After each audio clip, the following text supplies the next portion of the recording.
Hello viewers, இது gardening video part 2. Gardening video part 1 பார்க்காதவங்க கீழே லிங்க் இருக்குது, கிளிக் பண்ணி பாருங்கள். இந்த கத்திரிக்காய் செடி பக்கத்துலேயும் லெமன் கிராஸ் செடி தாங்க வச்சுருக்கோம். இதிலிருந்து டீ போட்டு கூட குடிக்கலாம். அது மட்டும் இல்லைங்க, இந்த இலையை கொஞ்சம் பிச்சு ஸ்மெல் பண்ணி பார்த்தா நல்ல லெமன் வாசம் அடிக்குங்க. இது மாதுளம் செடி தாங்க. தோட்டத்துக்குள்ளேருந்து உள்ளே வந்ததும் முன்னாடியே வச்சுருக்கிறது இது தாங்க. இப்போ தாங்க பூ விட்டு நல்லா பிஞ்சு வந்து காய் பிடிக்குதுங்க. அடுத்து பார்த்தீங்கன்னா மல்லிகைப்பூ செடி தாங்க. இது கூட கட் பண்ணி விடணுங்க அப்பப்போ. இது எப்படி கட் பண்ணி விட்டேன், இந்த அளவுக்கு எப்படி தளைஞ்சு வந்திருக்குன்னு நான் இன்னொரு ஷார்ட்ஸில் உங்களுக்கு டீட்டெயில்டாக சொல்கிறேங்க. இது வல்லாரக்கீரைன்னு சொல்லுவாங்க. இது ஞாபக சக்திக்கு ரொம்பவே நல்லதுங்க. வேற ஒரு இடத்துல இருந்தது, இங்கே கொண்டு வந்து கொஞ்சம் வச்சுருக்கேங்க. நல்லா தளைஞ்சிருச்சு. இது வெண்டைக்காய் செடி தாங்க. எல்லாமே பூச்சி தாக்குதலாக இருக்குது. இப்போ தான் 2 நாளைக்கு முன்னாடி மருந்து போட்டு விட்டோம். இது பார்த்தீங்கன்னா கத்திரிக்காய் செடி. அதுக்கு மருந்து போட்டு விடும்போது தான் இதெல்லாம் கட் பண்ணி விட்டோங்க. இதுலேயும் ஃபுல்லாக பூச்சி தாக்குதலாக இருந்தது. இது என்ன செடின்னு தெரிஞ்சவங்க, இந்த இலை நல்ல வாசமாக இருக்குங்க.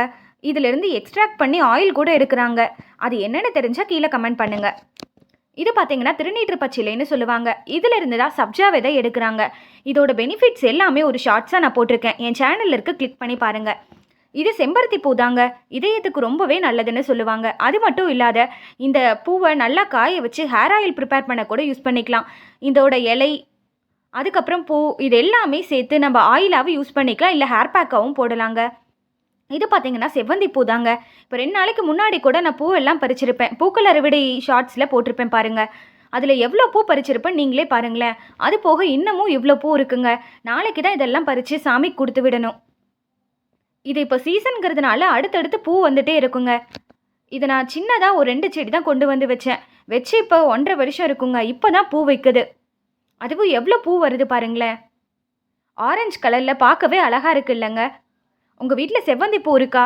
என்ன கலரில் பூ பூக்குது கீழே கமெண்ட் பண்ணுங்கள். இது மட்டும் இல்லைங்க, இன்னொரு செவ்வந்தி செடியும் வச்சுருக்கேன். இது இப்போ ரீசெண்டாக வாங்கினதாங்க. ஒரு 3 மந்த் இருக்கும். கோயிலுக்கு போனப்போ 2 செடி வாங்கிட்டு வந்தேன். ஒரு ரோஸ் செடி வாங்கினேன், அதுக்கப்புறம் ஒரு செவ்வந்தி பூ செடி வாங்கினேன்.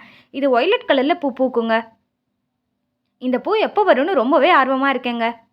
அடுத்து பார்த்தீங்கன்னா இது கீரை செடி தாங்க. புளிச்ச கீரைன்னு சொல்லுவாங்க. இது பச்சை கலர் இலையில வருது. இதுவும் ரொம்ப நல்லதுங்க. இதில் அயன் சத்து நிறையவே இருக்குன்னு சொல்லலாம். இந்த வீடியோ பிடிச்சிருந்தா லைக் பண்ணுங்கள், ஷேர் பண்ணுங்கள், கமெண்ட் பண்ணுங்கள். என் சேனலை சப்ஸ்கிரைப் பண்ணி வச்சுக்கோங்க. தேங்க்யூ ஃபார் வாட்சிங்.